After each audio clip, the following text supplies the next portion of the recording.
Josephum Ratzinger.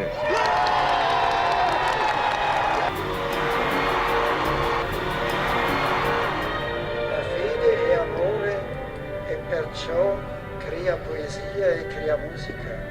La fede è gioia e Bienvenidos perciò a crea este especial sobre la vida del sumo pontífice Papa Emérito Benedicto XVI. Benedicto, fiel amigo del esposo, que tu gozo sea perfecto al oír definitivamente y para siempre su voz. Con estas palabras, el Papa Francisco concluyó su homilía en la misa funeral del Papa Emérito Benedicto XVI. Joseph Ratzinger nació el 16 de abril de 1927 en Mark, Baviera, Alemania, y murió el 31 de diciembre del año 2022 en la Ciudad del Vaticano a sus 95 años. Sacerdote, obispo, cardenal y posteriormente Papa Emérito Benedicto XVI, nació un sábado santo. Sus padres le bautizaron ese mismo día. Su padre, un sencillo policía de condiciones económicas modestas. Su madre, hija de artesanos en Ripstein, quien antes de casarse trabajó como cocinera en varios hoteles. Tuvo una hermana quien cuidó de su casa hasta su muerte y un hermano que también fue sacerdote católico. El sumo pontífice pasó su infancia y adolescencia en Traustein, una pequeña localidad cerca de la frontera entre Alemania y Austria. En ese marco que él mismo ha definido como mozartiano, recibió su formación cristiana, humana y cultural. El periodo de su juventud no fue fácil. La fe y la educación de su familia lo prepararon para afrontar la dura experiencia de esos tiempos, en los que el régimen nazi mantenía el dominio y autoritarismo sobre la población y un clima hostil contra la Iglesia Católica. El joven Joseph vivió la experiencia de ver a los nazis golpear al párroco antes de la celebración de la Santa Misa. Dicha experiencia le nutrió su fe y le ayudó a descubrir la belleza y la verdad en Cristo. También su familia contribuyó con un claro testimonio de bondad, esperanza, confianza y pertenencia consciente a la Iglesia Católica. En los últimos meses de la Segunda Guerra Mundial, fue enrolado en los servicios auxiliares antiaéreos, lo cual no fue de su agrado. Entre los años 1946 y 1951, estudió filosofía y teología en la Escuela Superior de Freising y en la Universidad de Múnich. Recibió la ordenación sacerdotal el 29 de junio de 1951. El año de 1953 se doctoró en teología con la tesis Pueblo y Casa de Dios en la doctrina de la Iglesia de San Agustín. 4 años más tarde, obtuvo la autorización para la enseñanza con una disertación sobre la teología de la historia de San Buenaventura. Tras ejercer el cargo de profesor de teología dogmática y fundamental en diferentes escuelas y universidades de prestigio en Europa, pasó a ser catedrático de dogmática e historia del dogma en la Universidad de Ratisbona, donde ocupó también el cargo de vicepresidente de la universidad. Entre los años 1962 a 1965, dio una notable contribución al Concilio Vaticano II como experto y acudió como consultor teológico del cardenal Joseph Frings, arzobispo de Colonia. Su intensa actividad científica lo llevó a desempeñar importantes cargos al servicio de la Conferencia Episcopal Alemana y en la Comisión Teológica Internacional. En 1972, juntamente con Hans Urs von Balthasar, Henry de Lubac y otros grandes teólogos, inició la revista de teología Communio. El 25 de marzo de 1977, el Papa Pablo VI lo nombró arzobispo de Múnich y Freising. Escogió como lema episcopal, colaborador de la verdad. Él mismo explicó: por un lado, me parecía que esa era la relación entre mi tarea previa como profesor y mi nueva misión. Y por otro, escogí ese lema porque en el mundo de hoy el tema de la verdad se omite casi totalmente. pues parece algo demasiado grande para el hombre y sin embargo todo se desmorona si falta la verdad.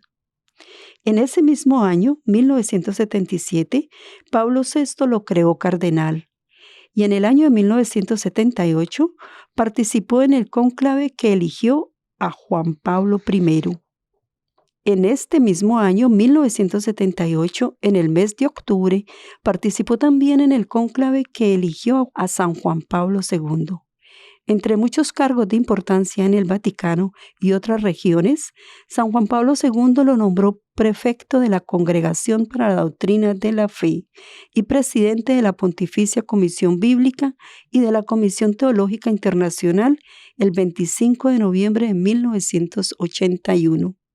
El 15 de febrero del año 1982 renunció al gobierno pastoral de la arquidiócesis de Múnich y Freising. Sin embargo, esta experiencia le nutrió su relación con Cristo, llevándolo a un encuentro personal con el amado. Antes se dedicaba a escribir muchos documentos, a evangelizar a través de sus escritos. Mientras estuvo de arzobispo de Múnich, aprendió la vivencia pastoral. Asimismo, continuaron los nombramientos de gran responsabilidad en la Iglesia. Fue presidente de la Comisión para la Preparación del Catecismo de la Iglesia Católica. En 1992 presentó a San Juan Pablo II el nuevo Catecismo de la Iglesia Católica después de 6 años de duro trabajo con un equipo de cardenales, obispos y teólogos. En la Curia Romana fue miembro del Consejo de la Secretaría de Estado para las Relaciones con los Estados. Entre sus numerosas publicaciones ocupa un lugar destacado el libro Introducción al Cristianismo sobre la profesión de fe apostólica. También cuenta, entre otros, Dogma y Revelación. Su discurso pronunciado ante la Academia Católica Bávara sobre el tema ¿Por qué sigo aún en la Iglesia?, en el que con su habitual claridad afirmó: solo en la Iglesia es posible ser cristiano y no al lado de la Iglesia, reconociendo que solo en esta Iglesia se encuentra la verdad revelada por Cristo. Este discurso tuvo gran resonancia en todo el mundo. Sus escritos le constituyeron como un punto de referencia y consulta para muchas personas, incluso predicadores no católicos, y especialmente para los que han querido profundizar en el estudio de la teología y la filosofía moderna. En 1985 publicó el libro Entrevista, Informe sobre la Fe. En 1996 publicó La Sal de la Tierra. Asimismo, con ocasión de sus 70 cumpleaños, se publicó el libro En la Escuela de la Verdad, en el que varios autores ilustran diversos aspectos de su personalidad y su obra. En el año 2007 escribe un libro, Jesús de Nazaret, una trilogía sobre la vida de Jesucristo, entre muchos más, como 3 cartas encíclicas, 350 audiencias y una bula. Por su entrega y dedicación al estudio y escritura, recibió numerosos doctorados en muchos lugares del mundo. Algunos dicen que fue un papa reformador, otros dicen que fue conservador, inclusive algunos lo mencionan como la sensación del siglo. Sin embargo, él mismo se describe como un pequeño servidor del Señor Jesús, quien hace grandes cosas a través de los más pequeños. A pesar de su modestia, ha conseguido ser muy conocido, no solo por sus escritos y títulos, sino por la defensa de la verdad y radicalidad del Evangelio, por su defensa de la tradición y de la Iglesia Católica, asegurando que fuera de ella es muy difícil conocer la verdad, pues ésta porta todo lo dejado por Cristo. Esto le ha hecho acreedor de amigos y enemigos, especialmente los izquierdistas y masones que hoy tienen poder dentro de la Iglesia Católica. En los pasillos del Vaticano le llamaban el Rottweiler, comparándolo con la raza canina alemana, cuyas características son musculoso por su duro trabajo, de apariencia algo peligrosa, pero que en realidad es afectuoso y muy inteligente. Su primera aparición como Papa electo fue en la Jornada Mundial de la Juventud en Alemania, A pesar de que le correspondió vivir con la nostalgia de un pueblo que añoraba a su predecesor San Juan Pablo II, un hombre carismático y de rostro amable y jovial, logra atraer el afecto de los jóvenes en Alemania y en el mundo, aunque lidió con la crueldad de los medios seculares que no tenían dificultad en compararlo con su predecesor. Desempeñó su liderazgo y dentro y fuera de la Iglesia Católica en el mundo con gran entereza y sobriedad según su conocer y sabiduría. Siempre estuvo consciente de la crisis de la Iglesia. Sabía que su conocimiento era útil para contribuir al sostén de la misma en el mundo. Su lenguaje era sencillo y podría decirse poético. John Earth, su biógrafo y corresponsal en el Vaticano, comenta que al sumo pontífice Benedicto XVI no le interesaba ser conocido. De hecho, le incomodaba estar en la mirada de la prensa internacional.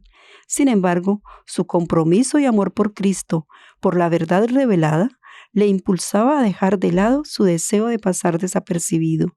Su compromiso con una iglesia en crisis le animaba a ser cada vez más radical en sus documentos y apariciones como Papa electo en el año 2005.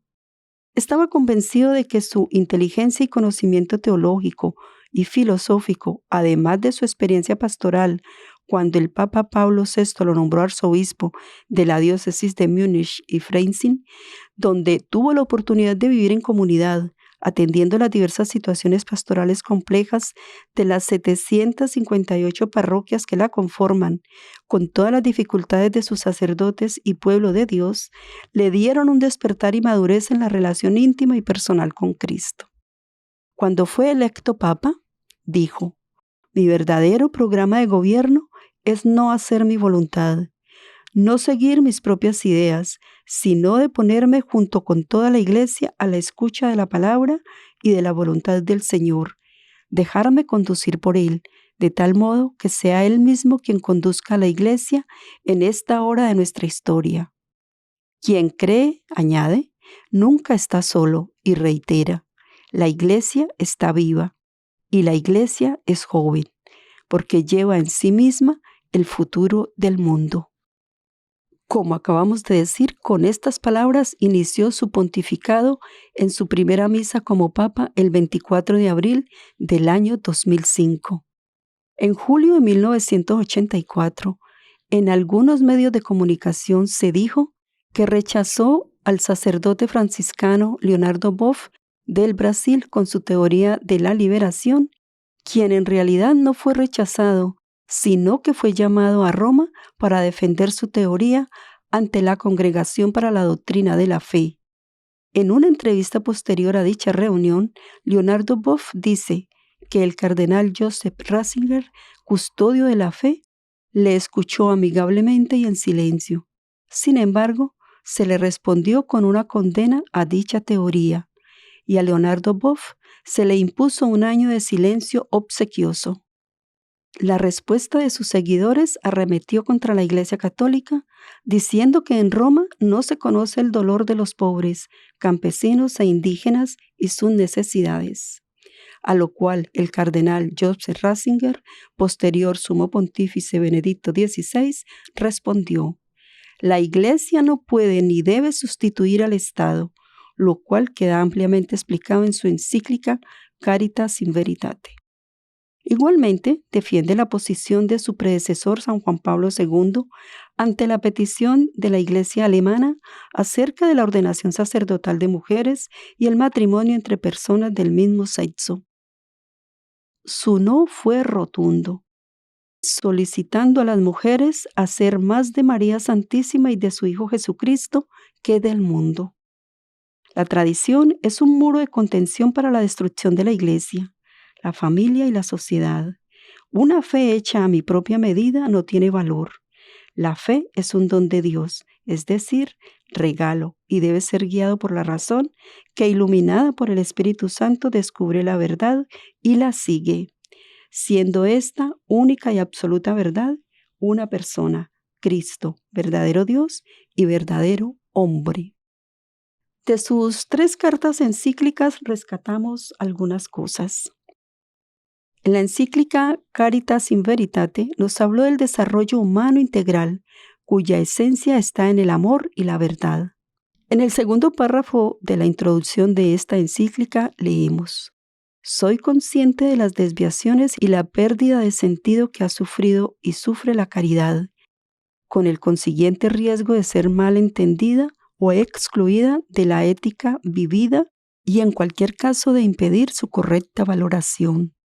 En el ámbito social, jurídico, cultural, político y económico, es decir, en los contextos más expuestos a dicho peligro, se afirma fácilmente su irrelevancia para interpretar y orientar las responsabilidades morales. Más adelante leemos: de este modo, no solo prestaremos un servicio a la caridad, iluminada por la verdad, sino que contribuiremos a dar fuerza a la verdad, mostrando su capacidad de autentificar y persuadir a la concreción de la vida social. Y esto no es algo de poca importancia hoy, en un contexto social y cultural que con frecuencia relativiza la verdad, bien desentendiéndose de ella o bien rechazándola.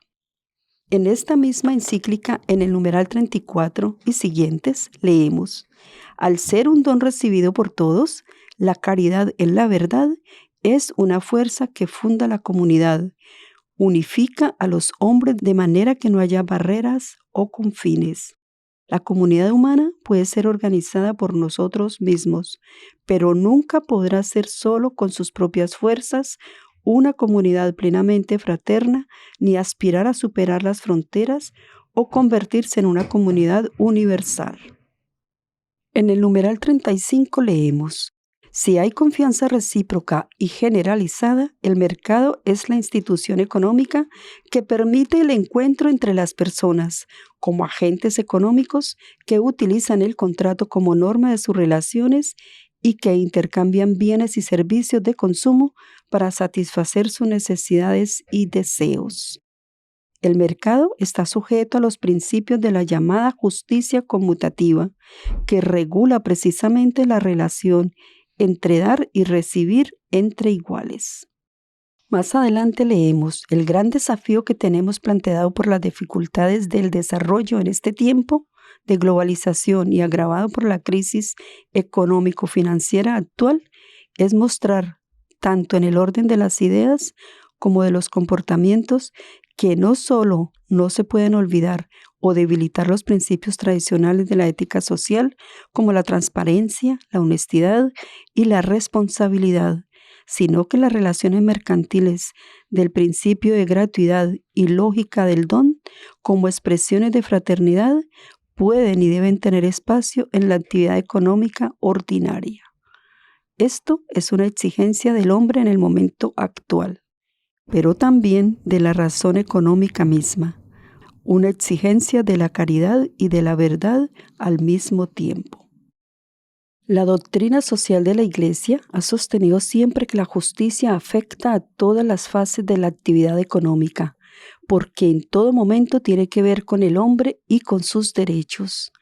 La obtención de recursos, la financiación, la producción, el consumo y todas las fases del proceso económico tienen ineludiblemente implicaciones morales. Así, toda decisión económica tiene consecuencias de carácter moral. En su segunda encíclica, Somos salvos por la esperanza, publicada el 30 de noviembre del año 2007, nos dice: la fe es esperanza. El sumo pontífice se preguntó: ¿de qué género ha de ser esta esperanza para poder justificar la afirmación de que a partir de ella y simplemente porque hay esperanza, somos redimidos por ella?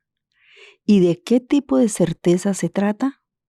Leemos entonces en el párrafo 2 de la introducción de esta carta algo de la respuesta. Dice el sumo pontífice Papa Emérito Benedicto XVI: antes de ocuparnos de estas preguntas que nos hemos hecho y que hoy son percibidas de un modo particularmente intenso, hemos de escuchar todavía con un poco más de atención el testimonio de la Biblia sobre la esperanza. En efecto, esperanza es una palabra central de la fe bíblica. hasta el punto de que en muchos pasajes las palabras fe y esperanza parecen intercambiables. Más adelante dice, el haber recibido como don una esperanza fiable fue determinante para la conciencia de los primeros cristianos, como se pone en manifiesto también cuando la existencia cristiana se compara con la vida anterior a la fe o con la situación de los seguidores de otras religiones. Pablo recuerda a los efesios cómo antes de su encuentro con Cristo no tenían en el mundo ni esperanza ni Dios. Naturalmente, él sabía que habían tenido dioses, que habían tenido una religión, pero sus dioses se habían demostrado inciertos y de sus mitos contradictorios no surgía esperanza alguna. A pesar de los dioses, estaban sin Dios y por consiguiente se hallaban en un mundo oscuro, ante un futuro sombrío. Se lee en un epitafio de aquella época, en la nada de la nada que pronto recaemos. Estas palabras en las que aparece sin medias tintas lo mismo a lo que Pablo se refería, total sintonía con la práctica budista de estos tiempos que tantos católicos practicantes hoy profesan, huyendo del dolor de la vida, perdiendo el sentido del dolor salvífico de Jesucristo, quien da sentido a nuestros sufrimientos en la unión del alma con Él en la Eucaristía. En este caso, aparece también como elemento distintivo de los cristianos el hecho de que ellos tienen futuro. No es que conozcan los pormenores de lo que les espera, pero saben que su vida en conjunto no acaba en el vacío. Solo cuando el futuro es cierto como realidad positiva, se hace llevadero también el presente. De este modo, podemos decir ahora, el cristianismo no era solamente una buena noticia, una comunicación de contenidos desconocidos hasta aquel momento. En nuestro lenguaje se diría, el mensaje cristiano no era solo informativo, sino performativo. Eso significa que el Evangelio no es solamente una comunicación de cosas que se pueden saber, sino una comunicación que comporta hechos y cambia la vida. La puerta oscura del tiempo, del futuro, ha sido abierta de par en par. Quien tiene esperanza vive de otra manera. Se le ha dado una vida nueva. En este sentido, es verdad que quien no conoce a Dios, aunque tenga múltiples esperanzas, en el fondo está sin esperanza, sin la gran esperanza que sostiene toda la vida. La verdadera, la gran esperanza del hombre que resiste a pesar de todas las desilusiones, solo puede ser Dios, el Dios que nos ha amado y que nos sigue amando, hasta el extremo, hasta el total cumplimiento. Pero ahora surge una pregunta de este modo. ¿No hemos recaído quizás en el individualismo de la salvación? ¿En la esperanza solo para mí, que además precisamente por eso no es una esperanza verdadera porque olvida y descuida a los demás? No, por supuesto que no. La relación con Dios se establece a través de la comunión con Jesús, pues solos y únicamente con nuestras fuerzas no la podemos alcanzar. En cambio, la relación con Jesús es una relación con aquel que se entregó a sí mismo en rescate por todos nosotros. Estar en comunión con Jesucristo nos hace participar en su ser para todos. El Papa Emérito Benedicto XVI nos dejó mucho para aprender, mucho para poner en práctica, pero sobre todo la convicción de ser católicos, porque es la Iglesia de Jesucristo. Bendiciones. Fede e amore e perciò crea poesia e crea musica.